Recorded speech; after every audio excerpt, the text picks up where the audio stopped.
श्री शिवाय नमस्तोभ्याम, हर हर महादेव।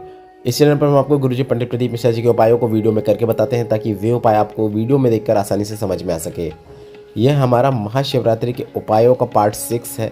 इसके पहले हमने पार्ट 5 बना चुके हैं जिसमें हमने लगभग 15 से 16 उपायों की जानकारी दी है जिसे आप महाशिवरात्रि के दिन कर सकते हैं।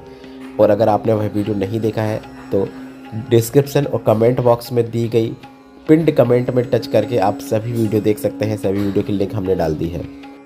महाशिवरात्रि का दिन बहुत विशेष होता है क्योंकि यह सिर्फ वर्ष में एक बार आती है। ऐसे में इस दिन किए गए उपायों का फल भी हमें निश्चित प्राप्त होता है। और गुरुजी पंडित प्रदीप मिश्रा जी ने बहुत सारे महाशिवरात्रि के उपायों की जानकारी दी है जिसे हम आपको महाशिवरात्रि तक बताते रहेंगे। इस वीडियो में हम आपको 3 उपायों की जानकारी दे रहे हैं। तीनों उपाय विशेष और अचूक हैं। कैसे करना है, किन्हें करना है, उसका क्या लाभ मिलेगा, इसके लिए आप वीडियो को अंत तक देखें ताकि कोई भी उपयोगी जानकारी आपसे न छूटे। बढ़ते हैं पहले विशेष उपाय की ओर।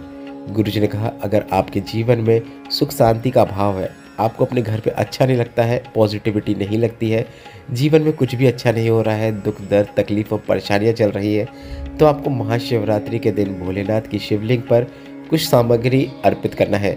अब कौन कौन सी सामग्री है आप वीडियो के माध्यम से देखकर समझ सकते हैं। आपको थोड़ी सी काली तिल लेना है। थोड़ी सी काली तिल लेने के बाद आपको एक काली मिर्च लेना है और 7 लौंग लेना है। अब लौंग जो लेंगे वह फूल वाली होना चाहिए, मतलब उसके ऊपर जो फूल लगा रहता है वह टूटा हुआ नहीं होना चाहिए। इस बात का आपको ध्यान रखना है। काली तिल, 1 काली मिर्च और 7 लौंग लेकर आपको महाशिवरात्रि में श्री शिवाय नमस्तुभ्यम बोलते हुए, नमः शिवाय बोलते हुए, ओम नमः शिवाय बोलते हुए, जो भी आपको भोलेनाथ का मंत्र याद है या फिर भोलेनाथ का भजन करते हुए अपना नाम और गोत्र बोलते हुए शिवलिंग के ऊपर अर्पित कर देना है। बस इतना ही करना है। आपके जीवन में सुख शांति देखने को मिलेगी। यह विशेष उपाय अगर आप इस महाशिवरात्रि में करते हैं तो आपको अधिक से अधिक लाभ प्राप्त होने वाला है।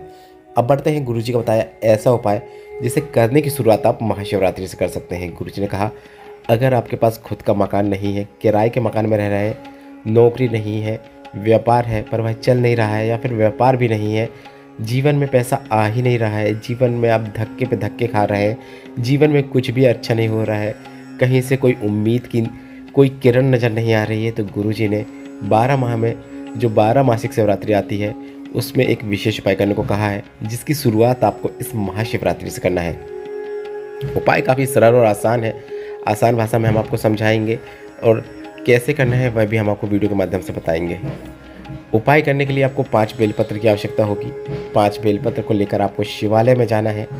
और गुरुजी ने कहा, अगर आप हाथ ठेला चला रहे हैं या फिर छोटा मोटा कोई भी व्यापार कर रहे हैं, या व्यापार नहीं भी कर रहे हैं, या फिर कोई बड़ा व्यापार कर रहे हैं, मतलब यह उपाय सभी को करना है। और गुरुजी ने कहा, आपको 5 बेलपत्र लेकर शिवालय में जाना है। बेलपत्र कटी फटी नहीं होना चाहिए और बेलपत्र की आप डूट, मतलब नीचे जो डंडी का मोटा भाग होता है उसको तोड़कर हटा दें। इसके बाद ही यह उपाय करें। 5 बेलपत्र लेकर आपको शिवालय जाना है। और शिवालय जाने के बाद आपको पहली बेलपत्र माता अशोक सुंदरी के स्थान पर अर्पित करना है। शिवलिंग में जो गणेश भगवान का स्थान होता है वह शिवलिंग के सीधे हाथ की ओर रहता है जलाधारी में, और उल्टे हाथ की ओर रहता है शरण कार्तिकेय का। वह बीच में जो सर्प जैसी आकृति होती है, कई जगह सर्प जैसी आकृति नहीं रहती है, बीच में जो उठी हुई आकृति होती है वह माता अशोक सुंदरी का स्थान होता है। वहीं पर आपको पहली बेलपत्र को अर्पित करना है। बेलपत्र जैसे अर्पित करते आए हैं वैसे ही अर्पित करना है, मतलब बेलपत्र को उल्टी अर्पित करना है और बेलपत्र की डंडी जलाधारी की ओर होना चाहिए। इसके बाद दूसरी बेलपत्र को आपको माता पार्वती के हस्तकमल शिवलिंग का कटीय भाग वहाँ पर अर्पित करना है। पर दूसरी बेलपत्र को आपको इस प्रकार से अर्पित करना है कि बेलपत्र की जो 2 पत्तियाँ होती हैं वह शिवलिंग पर स्पर्श हो। इस प्रकार से दूसरी बेलपत्र को आपको शिवलिंग में माता पार्वती के हस्तकमल में शिवलिंग के कटीय भाग में अर्पित करना है। इसके बाद तीसरी बेलपत्र को आपको शिवलिंग के ऊपर अर्पित करना है। तीसरी बेलपत्र को शिवलिंग के ऊपर आप इस प्रकार से अर्पित करें कि आप जहाँ से भी बैठकर यह प्रयोग कर रहे हैं, उपाय कर रहे हैं, बेलपत्र की डंडी आपके विपरीत ओर होना चाहिए। इस प्रकार से आपको तीसरी बेलपत्र अर्पित करना है। इसके बाद आपको चौथी बेलपत्र शिवलिंग के नीचे जहाँ पर जल गिरता है, जहाँ से जल बहता हुआ आगे बढ़ जाता है, उस नीचे, मतलब शिवलिंग के नीचे वाले भाग पर आपको वह चौथी बेलपत्र अर्पित करना है। शिवलिंग के ऊपर नहीं करना है। शिवलिंग का जल जहाँ पर नीचे गिरता है उस स्थान पर आपको चौथी बेलपत्र अर्पित करना है। इसे भी इस प्रकार से अर्पित करें कि शिवलिंग की ओर बीच वाली पत्ती का मुख हो। इस प्रकार से उस बेलपत्र को जमीन में अर्पित करें। इसके बाद आपको अंतिम बेलपत्र नंदी के उठे हुए पांव के पास अर्पित कर देना है। इस अंतिम बेलपत्र को भी आप नंदी के उठे हुए पांव के पास इस प्रकार से अर्पित करें कि बीच वाली पत्ती शिवलिंग की ओर हो। या फिर आपको कुछ समझ नहीं आ रहा किस प्रकार से आपको अर्पित करना है, तो आप श्री शिवाय नमस्तुभ्यम बोलते हुए कैसे भी अर्पित कर सकते हैं। गुरुजी ने कहा आपको यह 5 बेलपत्र अर्पित करने का एक नियम धारण करना है। साल भर शिवरात्रि आती है, एक महाशिवरात्रि होती है और 11 मासिक शिवरात्रि होती है। तो आप यह नियम महाशिवरात्रि से धारण कर रहे हैं, तो आपको पूरे वर्ष यह नियम शिवरात्रि जितनी भी आएंगी मासिक शिवरात्रि सभी शिवरात्रि में करना है। गुरुजी ने कहा 1 साल होने से पहले महादेव आपको गड्ढे से बाहर निकाल लेंगे और आपको उतना प्रदान कर देंगे जो आपने सोचा भी नहीं होगा। आपको खुद का मकान नहीं है तो उसमें भी आपको लाभ देखने को मिलेगा। बस आपको अपनी तरफ से कर्म भी करना है। कर्म करिए, मेहनत करिए, खूब मेहनत करिए और साथ ही आप भोले पर विश्वास रखते हुए यह प्रयोग अगर आप प्रत्येक माह में एक बार भी कर देते हैं तो आपको लाभ जरूर देखने को मिलेगा।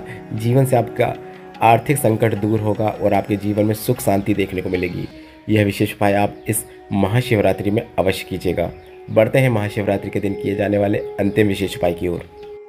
अगर आपके घर में कोई व्यक्ति बार बार बीमार होता है तो आपको अलोनी गोबर के कंडे का भस्म तैयार करना है और महाशिवरात्रि से अच्छा दिन नहीं मिल सकता आपको यह विशेष उपाय करने का। इस दिन किए गए तैयार भस्म का फल आपको ऐसा देखने को मिलेगा कि वह व्यक्ति जो बीमार है, अब चाहे उसे पेट से जुड़ी हुई समस्याएं हो या फिर हार्ट से जुड़ी हुई समस्याएं हो या फिर शरीर में कहीं पर भी दुख तकलीफ हो, कष्ट हो, दर्द हो, उसमें उसको लाभ देखने को मिलता है। वैसे तो आप यह उपाय प्रत्येक माह में आने वाली शिवरात्रि में भी कर सकते हैं, पर आप खुद समझ सकते हैं कि महाशिवरात्रि का कितना महत्व होता है। अब अलोनी गोबर के कंडे का यह कारण होता है कि गाय जब गोबर करती है तो उसे आपको वहीं पर सूखने देना है। मतलब आपको उसको उठाकर अपने हाथ से कंडे को आकृति नहीं देना है। गाय जब गोबर करती है, जब वह वहीं पर सूख जाता है, अगर आप उसको वैसा ही उठाकर ले आते हैं तो यह अलोनी गोबर का कंडा कहलाता है। अब इसको आपको अग्नि में जला लेना है और जलाने के बाद आपको इसकी भस्म तैयार कर लेना है। भस्म तैयार करने के बाद आपको भस्म को छान लेना है ताकि कोई भी चीज़ जो पूर्ण रूप से न जली हो वह हम शिवलिंग पर अर्पित कर दें। छान लीजिए, एकदम महीन आपको भस्म मिल जाएगी और इस भस्म को आपको महाशिवरात्रि के दिन इस भस्म से शिवलिंग का अभिषेक करना है। अभिषेक करते समय आप श्री शिवाय नमस्तुभ्यम या फिर नमः शिवाय या फिर ओम नमः शिवाय मंत्र का उच्चारण कर सकते हैं। अभिषेक कीजिए, भस्म का त्रिपुंड लगाइए। इस प्राप्त किए हुए भस्म को जो आप शिवलिंग पर अभिषेक करेंगे उसे किसी कपड़े या किसी कागज़ में आप प्राप्त कर लें और उस प्राप्त किए हुए भस्म को आपको उस व्यक्ति के उदर से जुड़ी हुई समस्याएं हैं तो उसमें आपको 3 लाइन फेर देना है। अगर गर्भवती नारी के लिए भी करना चाहते हैं तो वहाँ पर भी आप 3 लाइन खींच सकते हैं। अगर हार्ट से जुड़ी हुई समस्या है तो आपको उसके वक्ष स्थल में 3 लाइन खींच देना है। मतलब आप अपनी 3 उंगलियाँ उस भस्म में लगाएं और वह 3 लाइन आप अपने वक्ष स्थल में फेर लें। अन्यथा किसी अन्य प्रकार की समस्या होने पर भी आप इस भस्म को लेते हुए अपने माथे में एक बिंदी लगा सकते हैं या फिर अपने माथे में त्रिपुंड जैसे 3 लाइन खींच सकते हैं। यह उपाय आपको इस महाशिवरात्रि में करके अधिक से अधिक लाभ प्राप्त करना है। काफ़ी अच्छा दिन है, आप यह विशेष उपाय अवश्य कीजिएगा। इस वीडियो में बताया गया सभी उपायों से संबंधित अगर अभी भी आपके मन में कोई प्रश्न है तो वे प्रश्न आप कमेंट बॉक्स के जरिए पूछ सकते हैं। मेरे द्वारा दी गई जानकारी अगर आपको थोड़ी सी भी उपयोगी लगी हो तो इस वीडियो को लाइक करके कमेंट बॉक्स में हर हर महादेव जरूर टाइप कीजिएगा। अगर पार्ट 7 देखना चाहते हैं तो कमेंट बॉक्स में पार्ट 7 भी टाइप कीजिएगा। श्री शिवाय नमस्तुभ्यम। हर हर महादेव।